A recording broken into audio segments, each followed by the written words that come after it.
Hello everyone, I'm Ranveer Kumar, your friend, your well-wisher, छोटा मोटा English teacher.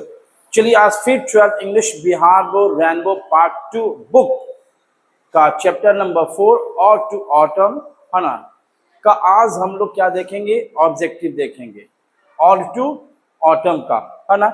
इस और टू ऑटम, ऑटम एक प्रकार का सीजन है, तो ऑटम के मौसम में क्या क्या होता है वो हम लोग आज इस पोयम के माध्यम से जानेंगे है ना।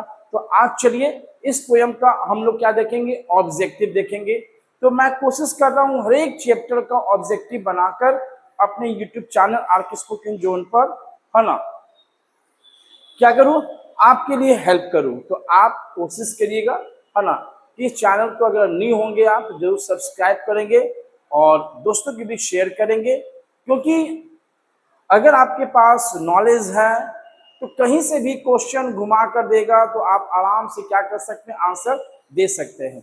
तो मेरी उम्मीद है कि मैं हर एक चैप्टर का जो ऑब्जेक्टिव बनाऊं जिससे आपको दिक्कत ना हो और आराम से आप इंग्लिश में अच्छा मार्क्स ला सके। मेरा मेहनत, आपका मेहनत सब रंग लाएगा जो 2027 में बताएगा। चलिए शुरुआत करते हैं और टू ऑटम ऑब्जेक्टिव का।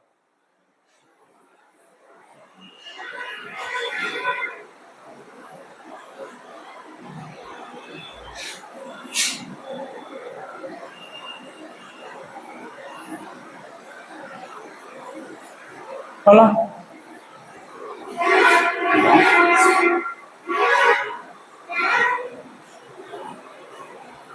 है ना। इस पोयम की शुरुआत करते हैं है ना, और टू ऑटम जिसके ऑथर क्या है आपको पता ही होगा।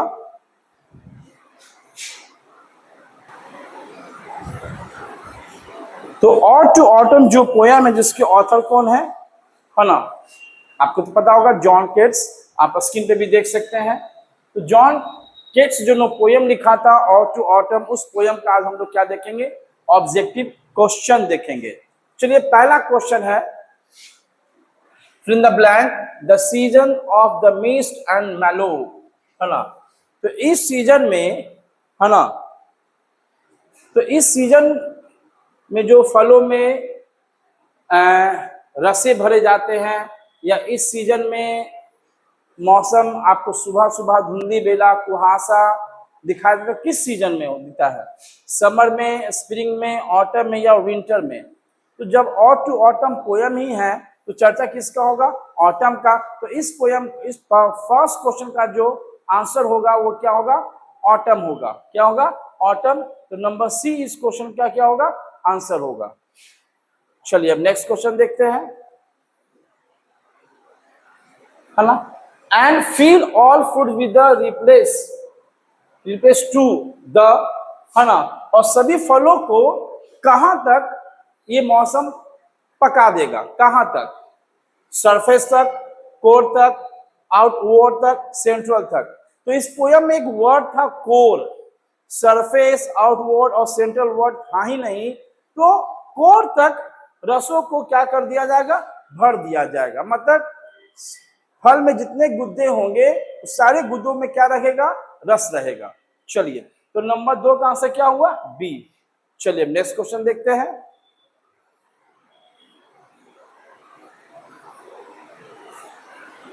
The first book of the poem by John Keats was, क्या था, और to autumn, on a vision, on to psyche poems है ना।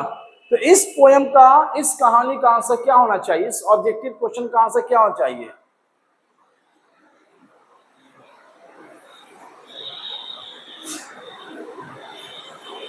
क्या होगा, टू साइकी होगा। क्या होगा, और टू ऑटम तो क्या है, the first book of the poem was John Keats है ना, तो टू साइकी था। और टू ऑटम द पोयम है, ऑन अ ग्रीशियन, ऑन नहीं है, पोयम से, तो इसका आंसर क्या होगा, सी नंबर। चलिए नेक्स्ट क्वेश्चन देखते हैं। 3 का आंसर क्या होगा, C number. John Keats was deeply interested in, तो जॉन केट्स का इंटरेस्ट ज्यादा किस पर था, क्रिकेट पर था, बॉक्सिंग पर था, क्रिकेट एंड बॉक्सिंग पर था, या ऑल ऑफ दीज पर था, किस पर था, तो क्रिकेट और बॉक्सिंग दोनों पर था। इसका मतलब कि नंबर 4 का आंसर क्या होगा, सी नंबर। क्या होगा, सी नंबर। चलिए अब नेक्स्ट क्वेश्चन देखते हैं। जॉन केट्स की मृत्यु कैसे हुई थी? जॉन केट्स की मृत्यु कैसे हुई थी? फीवर से, कोरोना से, डायरिया से या ट्यूबरकुलोसिस से? तो ये आप जॉन केट्स का डिटेल्स पढ़ेंगे तो इसमें ये वर्ड दिया हुआ है ट्यूबरकुलोसिस से, मतलब कि नंबर 5 का आंसर क्या होगा? B number. चलिए नेक्स्ट क्वेश्चन देखते हैं।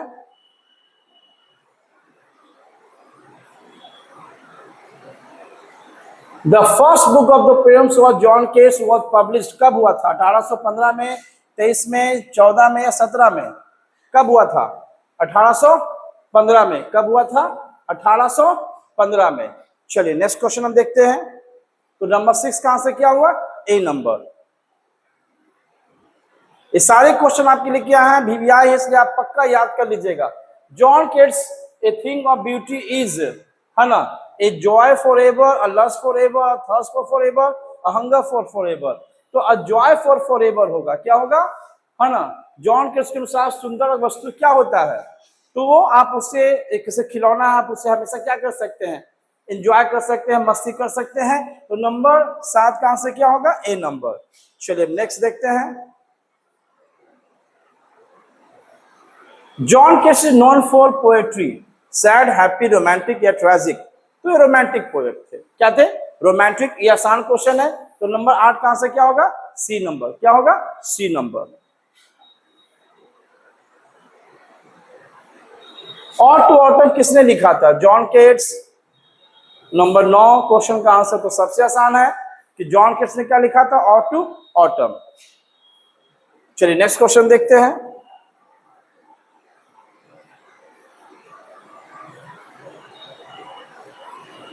The winnowing wind softly lift the hair off, है ना।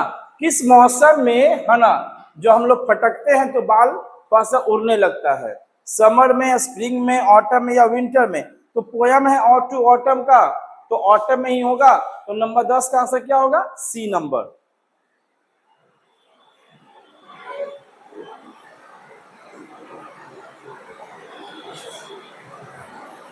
Which poem of John Keats was well appreciated by Wordsworth? Wordsworth ने जॉन केट्स के कौन से पोयम को ज्यादा सहानुभूति दी था, ज्यादा संतोषजनक था? ये बात कौन बताया था और कौन सा पोयम था? वो कौन सा था? Endymion, on a Grecian on, psyche या पोयम्स? तो एंडीमियन था। इस पोयम को वर्ड्सवर्थ ने क्या किया था? ज्यादा अप्रिशिएट किया था।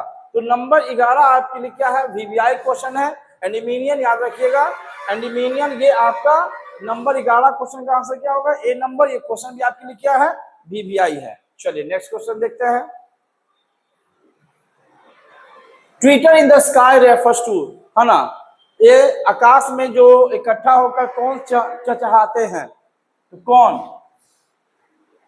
स्लोअन्स, पैगन्स, हेज क्रिकेट्स, रेड ब्रेस्ट? तो पोयम में ये वर्ड था, है ना। तो नंबर 12 का आंसर क्या होगा? ए नंबर स्लोअन्स होगा, है ना, स्लोअन्स होगा। इसका आंसर क्या होगा? 12 का ए होगा। चलिए नेक्स्ट क्वेश्चन देखते हैं। जितना जल्दी हो सके हम भी, आप भी क्या करें, इस पोयम के ऑब्जेक्टिव को याद करें और मेरी जो मेहनत है आपके एग्जाम में काम आए। चलिए नेक्स्ट क्वेश्चन है। Sits careless on a gallery, किस मौसम में, है ना? अनाज के भंडार पर लापरवाही से किस मौसम में किसान लोग बैठते हैं? किस मौसम में? समर में, स्प्रिंग में, ऑटम में या विंटर में? जब पोयम और टू ऑटम है तो ऑटम का ही ना बात करेगा। तो नंबर 13 क्वेश्चन का आंसर क्या होगा? सी नंबर होगा। क्या होगा? C number. चलिए अब नेक्स्ट क्वेश्चन देखते हैं। Who composed the poem Ode to Autumn? ये पोयम किसने लिखा है? ये आसान क्वेश्चन है, रिपीट क्वेश्चन है, लिखने का तरीका से बदल गया है। तो नंबर 14 का आंसर क्या होगा? A number, John Keats. क्या होगा? जॉन केट्स, है ना। Ode to autumn was written in, ode to autumn कब लिखा गया? सितंबर 1819, अक्टूबर 1819, नवंबर 1819, दिसंबर 1819? सितंबर 1819 में ये पोयम को लिखा गया था। किसके द्वारा? जॉन केट्स के द्वारा। इस पोयम का, इस क्वेश्चन का आंसर क्या होगा? A number. चलिए नेक्स्ट देखते हैं। ऑड टू ऑटम इज, है ना, क्या है? एन ऑड है, एलेजी है, एपिक है, बैलेड है, क्या है? महाकाव्य है, शोक गीत है, गीता कथा है। तो ऑड है, क्या है? ये एक प्रकार का गीत है, शोक गीत नहीं, ये महाकाव्य है। इस मौसम में मौसम के बारे में बताया जाता है। तो नंबर 16 का आंसर क्या होगा? A number. ये क्वेश्चन आपके लिए वीवीआई है, वीवीआई, वीवीआई नॉट बीबीआई। बीबी नहीं आई है, वीवीआई हम बोल रहे हैं, इसमें ये बीबीआई बीबीआई। चलिए नेक्स्ट क्वेश्चन है, in ode to autumn Keats deals with, है ना। देखिए इस क्वेश्चन में है ना, इस क्वेश्चन में ध्यान रखिएगा, इस क्वेश्चन का आंसर तो पहले 6 स्टेंजाज होगा, है ना। लेकिन अगर हम बात करें ऑड टू ऑटम में पोयम में कितने स्टेंजा थे? वो 3 स्टेंजा थे। तो उसको शॉर्ट करके अपना जॉन केट्स जो भी काम किए होंगे। लेकिन इसके बाद जो नेक्स्ट क्वेश्चन देखिएगा, है ना, तो 6 स्टेंजा है। लेकिन नेक्स्ट क्वेश्चन देखिए, तो नंबर 17 का आंसर क्या होगा? D number. Ode to autumn consist of, है ना, तो ऑड टू ऑटम में कितने छंद थे, कितने स्टेंजा थे? उसमें 3 ही थे, लेकिन वो डील किए थे लेकिन 6 से। लेकिन पोयम में कितना आ गया है? 3 आ गया है। तो नंबर 17 और 18 आपके लिए वीवीआई क्वेश्चन है। तो 18 का आंसर क्या होगा? B number, 3।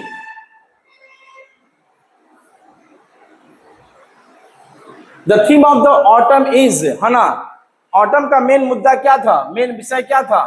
Scarcity, abundance, fulfilment, maturity, या नन ऑफ दीज। ये दोनों वर्ड इसमें नहीं था, लेकिन ये वर्ड था, मैच्योरिटी और फुलफिलमेंट, रसों में रस भर देना, है ना, परिपक्वता वाला वर्ड था।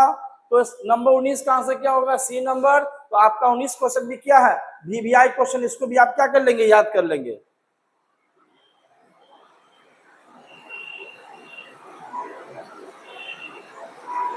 जॉन केट्स वॉज, ये तो पता ही है, रोमांटिक है, रिपीट क्वेश्चन है। तो 21 का आंसर क्या हो जाएगा? ए नंबर। का लिखने का तरीका बदल के दे दिया गया है। तो नंबर 21 का आंसर क्या हो जाएगा? ए नंबर।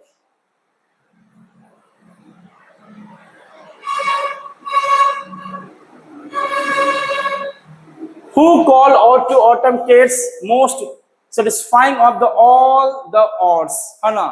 कौन, हाँ, और टू ऑटम का बुलाता, संतोष कहता था। कौन कौन था? कौन था? कौन था? ड्रायन था, कोर्जियन था, वॉर्सविथ था? नहीं। इस क्वेश्चन का आंसर क्या होगा? डी नंबर होगा। कौन होगा? है ना, आर्थर कॉप्टन रिकेट, है ना। ये क्या करते थे? कहे थे कि ऑड टू ऑटम एक सेटिस्फाइंग है ना, मतलब संतोषजनक है, जिसमें आप संतुष्टि प्राप्त कर सकते हैं। तो नंबर 22 क्वेश्चन आपके लिए भी क्या है? वीवीआई है। इसका आंसर क्या होगा? D number.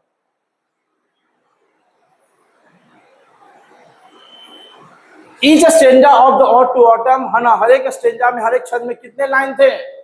11 लाइन थे। कितने लाइन थे? 11 लाइन थे। तो इस क्वेश्चन को भी आप क्या कर लेंगे? वीवीआई समझ कर मार देंगे और इसको याद कर लेंगे। तो इसका आंसर क्या हुआ? ए number. Who has been personified in Ode to Autumn? कौन, है ना, किसका मानवीकरण है? किस मौसम में? स्प्रिंग में, ऑटम में, विंटर में, समर में? तो ऑटम में ना, किसमें? क्योंकि पोयम कौन है? ऑड टू ऑटम में। तो नंबर 24 का आंसर क्या होगा? B number. क्या होगा? इस क्वेश्चन को भी आप वीवीआई लेकर चलेंगे। जॉन केट्स कौन सा पोयम लिखे हैं? ये फिर क्वेश्चन है, रिपीट क्वेश्चन है। ऑड टू ऑटम लिखे हैं। क्या लिखे हैं? Ode to autumn. तो 25 का आंसर क्या हुआ? B number. चलिए नेक्स्ट क्वेश्चन देखते हैं। ऑटम इज सीजन ऑफ मेलो, है ना। ऑटम किस प्रकार का मौसम है? To win, fruitful, fruitlessness, fruitfulness, या नन ऑफ दीज। तो ये पोयम में वर्ड था फ्रूटफुलनेस, है ना, फ्रूटफुलनेस। देखिए दोनों में लिखने में फर्क है ना। फ्रूटफुलनेस, यहाँ पर क्या? फ्रूटलेसनेस है। तो इसका आंसर बी नहीं होगा, सी होगा। क्या होगा? सी नंबर होगा। तो 26 का आंसर क्या हुआ? सी number,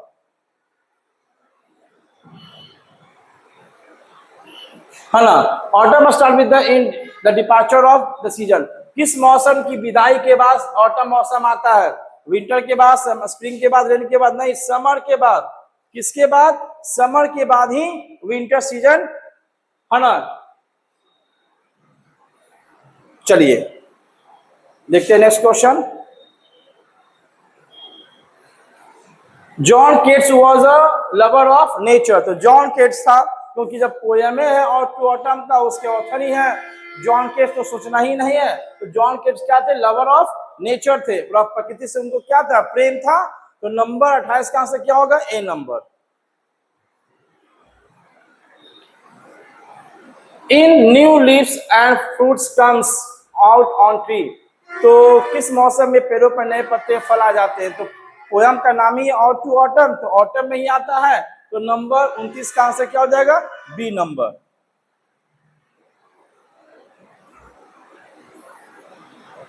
and gathering swallows twitter in the sky is taken from. ये लाइन किससे लिया गया है?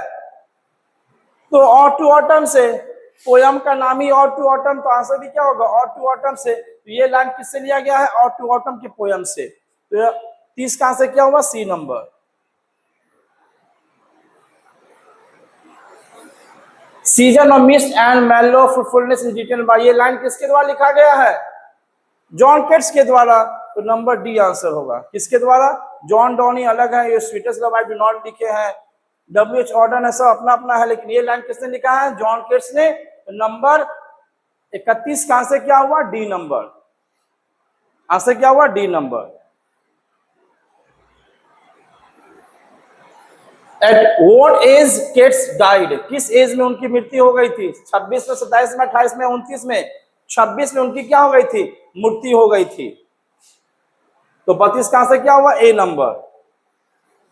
जॉन केट्स की जन्म कब हुआ था? 95 में, 80 में, 90 में, 77 में? कब? 95 में इनकी 1795 में इनका जन्म हुआ था।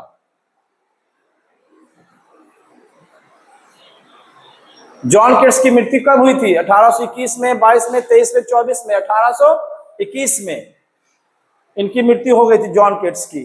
तो आज मैंने और टू ऑटम का लगभग 34 ऑब्जेक्टिव क्वेश्चंस देखे हैं, जिसमें 2-3 क्वेश्चन को रिपीट किया गया, लेकिन लिखने का तरीका कुछ अलग है। तो उम्मीद करता हूं कि और टू ऑटम से अगर कहीं से भी घुमाकर क्वेश्चन देगा तो इस चैप्टर से आपको ऑब्जेक्टिव बनाने में दिक्कत नहीं होगी। मेरी उम्मीद है कि आप भी इंग्लिश में अच्छे नंबर ला सकते हैं। साइंस में तो लाएंगे, लेकिन इंग्लिश में भी आपको अच्छा नंबर लाना है। ये रणवीर सर का वादा है कि मैं कोशिश कर रहा हूं, आप भी मेहनत करके इंग्लिश में अच्छा नंबर लाएं। चलिए फिर मिलते हैं नेक्स्ट में, तब तक के लिए जय हिंद, जय भारत।